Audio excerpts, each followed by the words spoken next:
गांव के चौक के दिल में आबेद और जावेद एक प्राचीन रेडियो से जूझ रहे हैं। उनकी लड़ाई उत्सुक आंखों और संदेहास्पद मुस्कुराहटों को आकर्षित कर रही है। आबेद शांत ध्यान के साथ रेडियो के रहस्यों में गहराई से उतरता है, जबकि जावेद उत्सुकता के किनारे पर नाचता है, इसके मूल के साथ खिलवाड़ करता है। एक ग्रामीण की आवाज मनोरंजन के साथ हवा में गूंजती है। वे दोनों क्या कर रहे हैं? रेडियो ठीक करके बिजली लाने की कोशिश कर रहे हैं क्या? बच्चे करीब आते हैं। उनकी आंखें विस्मय से चौड़ी हो जाती हैं, क्योंकि आबेद और जावेद अड्ढे रहते हैं, दर्शकों के संदेह से बेपरवाह। एक दीपक की गर्मजोशी में नहाए हुए आबेद और जावेद अपनी समर्पित खोज में एकजुट होते हैं। उनके सिलहूट साझा महत्वाकांक्षा और अटूट दृढ़ संकल्प की तस्वीर बनाते हैं।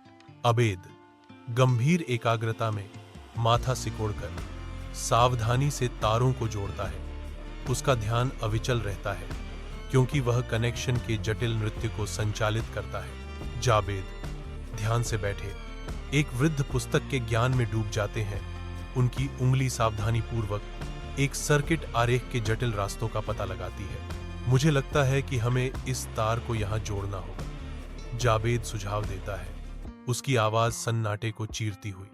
उनके सहयोगात्मक प्रयास में अंतर्दृष्टि का एक प्रकाश स्तंभ प्रदान करती है। गांव के चौक के दिल में एक निष्क्रिय रेडियो अचानक जीवित हो उठता है, जो हवा को बच्चों की हंसी और गीत की आवाजों से भर देता है। ग्रामीण इकट्ठा होते हैं।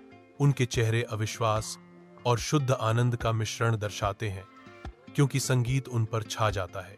भीड़ के बीच एक बच्चे की आवाज गूंजती है, उत्साह से भरी हुई, देखो, रेडियो काम कर रहा है, अब हम अपनी पढ़ाई कर सकते हैं। आबेद और जावेद एक जानी पहचानी नजर का आदान प्रदान करते हैं। उनकी आंखें शांत गर्व से भरी हैं, क्योंकि उनकी कड़ी मेहनत फल देती है। जावेद आबेद के बगल में खड़ा है, संतुष्टि के भाव से सिर हिलाकर जवाब दे रहा है। गांव का चौक सामूहिक खुशी के मंच में बदल जाता है। हवा उम्मीद और उज्जवल भविष्य के वादे से भरी होती है।